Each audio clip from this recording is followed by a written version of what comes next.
Hey guys, Waterfowler41 here, and in today's video we're going to be replacing the radiator shroud as well as adding a coolant tank overflow cover to my Gen 3 Raptor. So these are a couple parts from COBB Tuning that I picked up from Nexus Part Center, so a huge shout out to James for helping me get set up with these guys. Shipping was super simple, price was favorable, so we're going to do the project. Anyway, installing these because everything else looks so good underneath the hood right now, and this radiator shroud looks really beat up. I've had it on and off the truck about a million times. It's seen better days, and I really like the look of the COBB stuff, and that wrinkle black powder coating is going to match my CV Fab intake nicely. So what did we get? We obviously got the radiator shroud. What comes in the kit?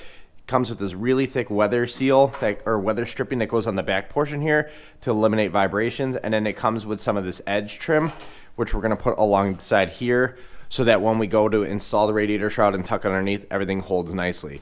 Then as far as the coolant overflow tank cover, super simple. This also comes with its own weather stripping, which we're going to install on the back so there's no vibration.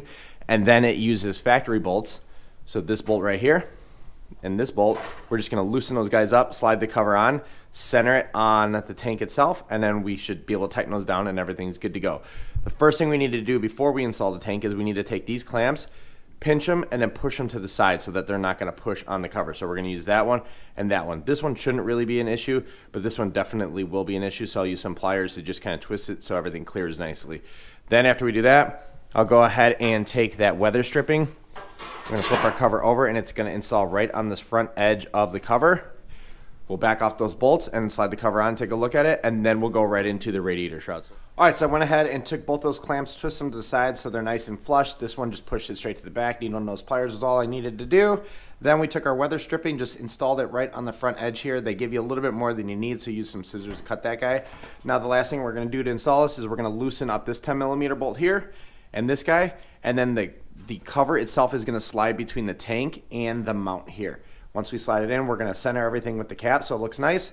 And then with an extension, we're going to drop it in there and go ahead and tighten everything up, and then we'll turn our attention to the shrouds. All right, so the cover is loosely on. We got it centered around the cap here, and it really does look good with my Boomba aluminum or billet aluminum cap on top of here. So I got a video on those as well. I'll leave a link to that down in the description.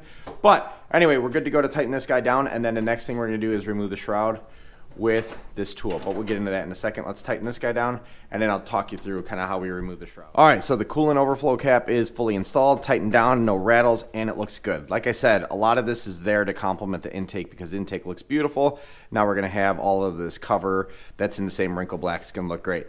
Now the next thing we're gonna do is remove our radiator shroud. So there's a couple things you gotta do. Obviously you gotta go through and remove all these Christmas tree pins with a trim tool removal. And then we need to remove these push pins here because we're going to need to pull our intake duct up so that we could slide the new COBB Tuning shroud up underneath it. So let me go ahead and pop all these guys off. I'm not really sure the total number of them. I just know there's a bunch.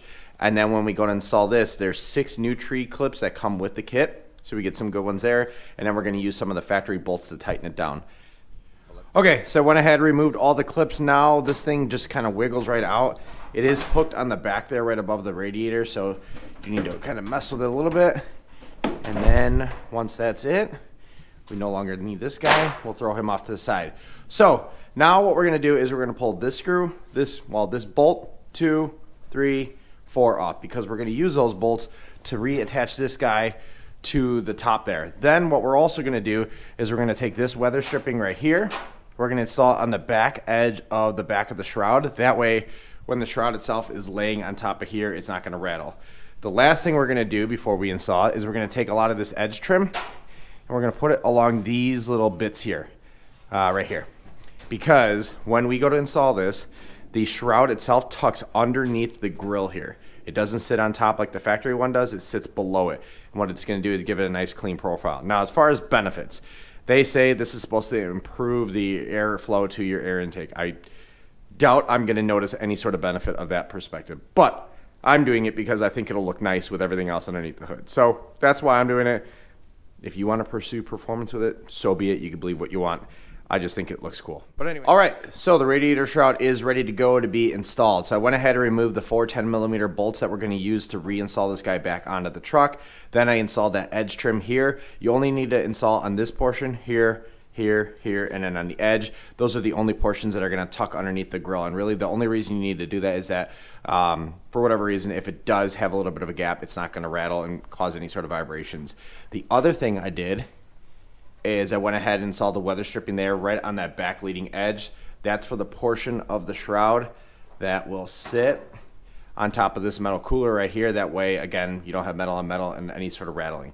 So now what I'm gonna do is take this guy and carefully slide it underneath the intake duct there, and then slide it underneath the grill, get everything in place. I got a bunch of wiring I have here for some of my lights that I need to move around just a bit, but we'll take a look at the final product and then we'll close this one out. But all right, so there you have it. Shroud is installed. Everything looks great. Again, 100% a cosmetic install in my perspective, not really functional. It just looks great.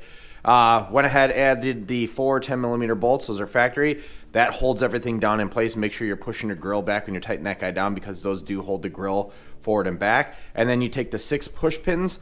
One will go here, 2 into the little intake duct here, there, there, there, there, and there. Then everything is properly installed. You don't insert any of them back into the grill piece here. You're good to go. Looks great.